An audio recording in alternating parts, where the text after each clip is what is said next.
সাবেক প্রধানমন্ত্রী ও দলের সাবেক চেয়ারপারসন বেগম খালেদা জিয়ার ৮২তম জন্মদিন উপলক্ষে আগামীকাল ঢাকা সহ সারা দেশের দলীয় কার্যালয়ে দোয়া অনুষ্ঠিত হবে।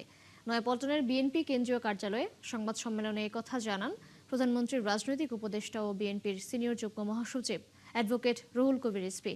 শনিবার দেশব্যাপী দোয়া ও মিলাদ মাহফিলের পাশাপাশি সকাল ১১টায় রাজধানীর নয়াপল্টনে বিএনপির কেন্দ্রীয় কার্যালয়ের দোয়া মাহফিলের দলের জ্যেষ্ঠ নেতারা উপস্থিত থাকবেন।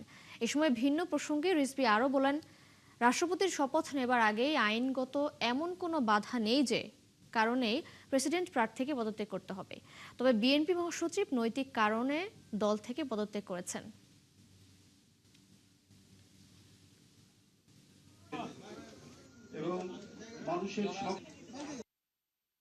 আগামীকাল তার জন্মদিন।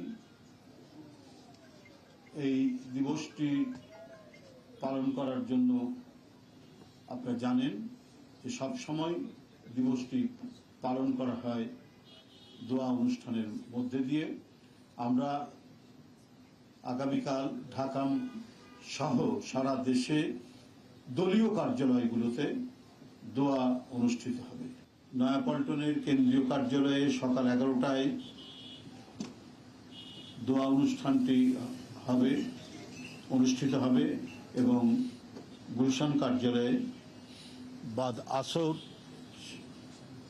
দোয়া অনুষ্ঠিত হবে।